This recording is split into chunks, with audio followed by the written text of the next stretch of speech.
Do you want to put a 6-speed manual in your factory automatic Forester?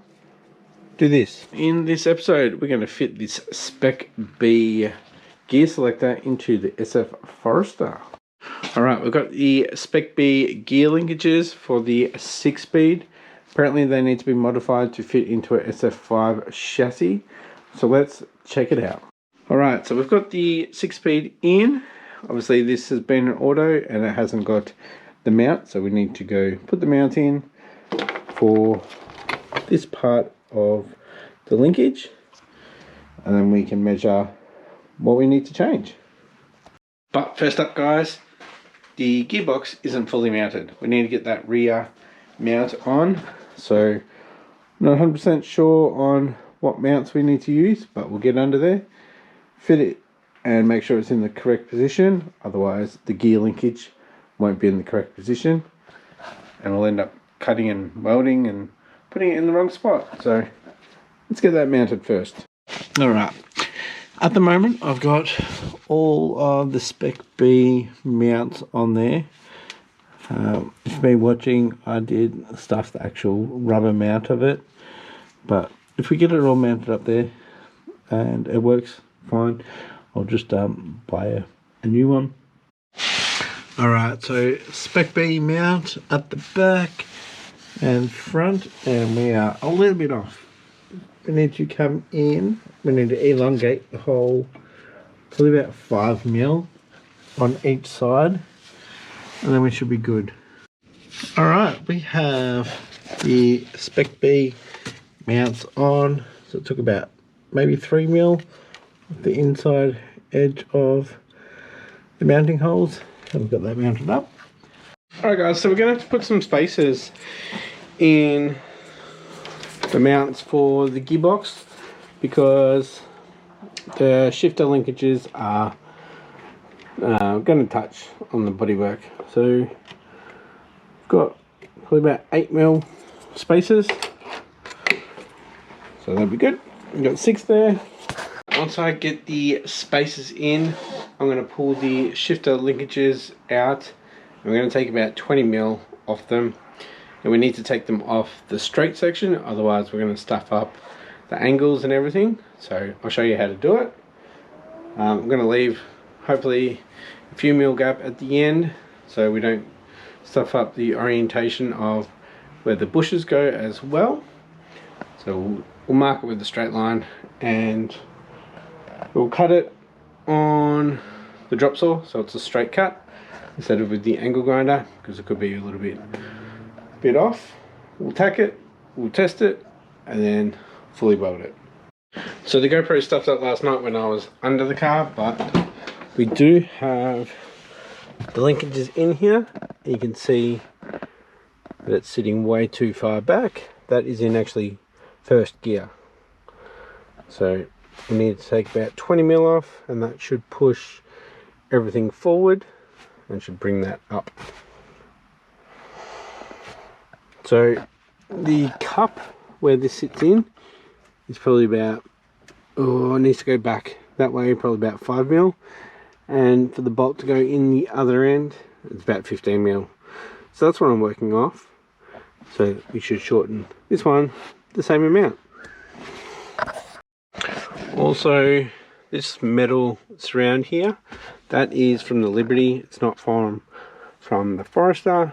So we've got different mounting holes there, but that all matches up with the 6-speed rubber boot section. So I will drill out some holes and put some riv nuts in. We should have 4 bolts going through there. So we'll get that sorted. This part will get chopped off as well. We don't need that. So that's stopping plastic from getting in there. And then we'll have to go to the wreckers and find a manual SF Forester and get the surround for it. And we'll probably have to make up our own boot. Alright, so I've done some marking while it was in the car, so we know where we need to be at. So we've got that line there. So that's where this mount is. It's there. And it should be there. So pretty much from there to there we need to take off. then at the other end, from there to there we need to take off. So I'm going to add that length onto that length, and that'll be what we need to cut out. So then that'll line up. That bit will be right up against the rubber. So that'll push that further that way, about 10 mil. It should be in a good position. That should be the same position for all manuals, I guess. I think this is a universal mount from Whiteline. So I'm pretty sure I've got that in my black XT. So we'll add those two lengths together, we'll chop it, and we are chopping it on the straight. So as you can see, we have some angle there, so it's got to be on the straight. Alright, so I just measured it up. We have about 18 mil at this end and about 12 mil at this end, so we're going to chop 30 mil out of this section. Yeah, I'm going to bring it up just a little bit, so I'm not having to do a lap weld. So we'll bring it up, and maybe from that line we'll do the 30 and then we'll shorten it. Alright, so there are our cut lines. But what we also need to do is make sure that we don't rotate it as well. So I'm going to do another line. I'm going to score it actually, and we'll have one continuous line all the way through. So when we matching these back up, it's going to be in the same orientation, because if we get any rotation, our gear stick is not going to be sitting properly. Alright, so I just cut the bushing out because we do have that white line one that'll go in. I'm going to grab the saw and we'll chop it. Alright, just chopped. Alright, that's chopped. We've got about 30 mil out there. We should have 30 mil out of there. I can't see. I had to move it up as well because I couldn't get it to sit on there properly. So you can see that was the shortest I could go. I'll clean them up. We'll put a couple of tacks on there, and then we'll see how it is. I don't know why I thought it was solid, but I'll bevel the edges a little bit so we can fill it in. Get a nice strong weld. Alright, so I just got a carbide bit on the inside, cleaned up the inside really well. I was going to get the flap disc, but then I realised we'll do it on the sandpaper, on the belt sander, or linkage, whatever you want to call it. So I've got to sand it back a little bit further as well, so we can get a good weld.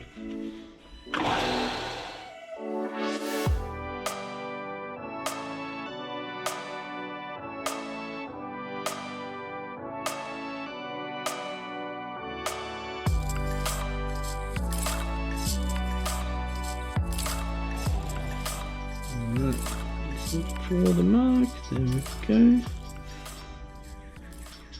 It's good. Looks good. We'll chuck a couple of tacks down, and we'll come back and we'll clean it up so we can get a nice bead. Alright, we've just got a couple of tacks on there now. I'm going to put the white line bushing in there. Put this mount back on as well.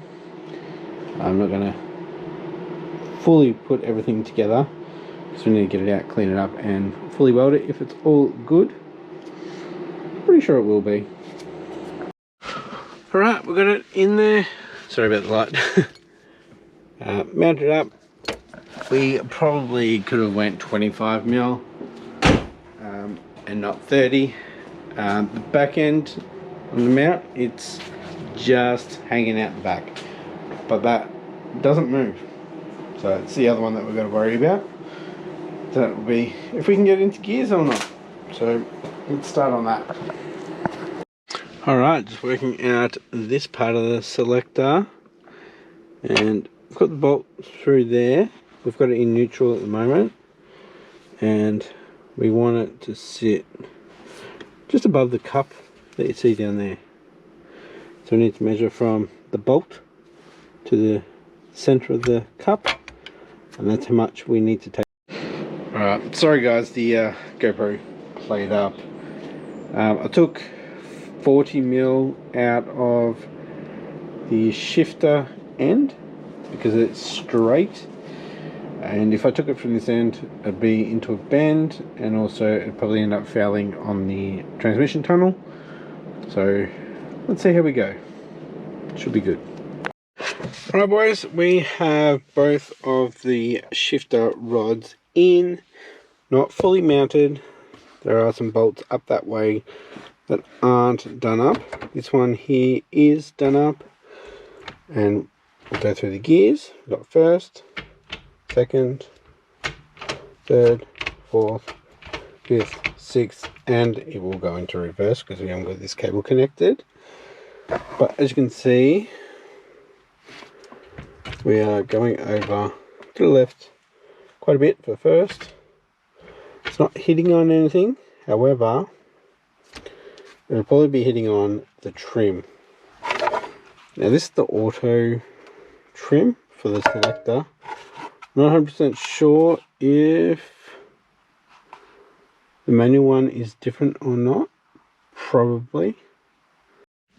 Alright guys, so what I'm going to do is actually take this off and cut the tacks off and rotate it maybe 2-3 millimeters, so this whole piece will hopefully just come across, and so like reverse will be a little bit more, be a bit more comfortable. That's first. You can see here on this side there's not much room for the trim piece, so hopefully we can get that sorted. Alright guys, I've cut and welded this again. You can tell from the old welds on how much I've actually rotated. Probably about 3 mil around. So we're at the other 90 degrees, 180 to each other. Let's see how this lines up. Hopefully it's more central in all of the gears. Alright, that is so much better now. So we've got first gear. Look at that. Sick.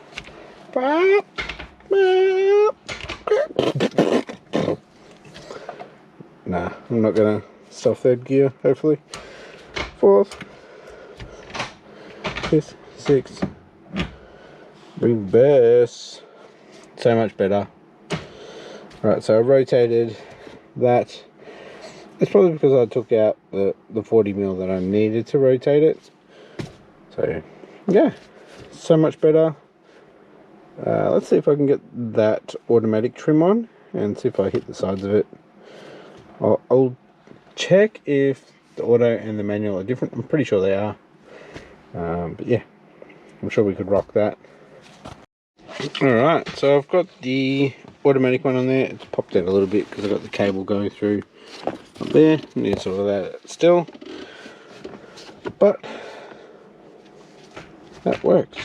First gear, got about 5 to 7 mil gap.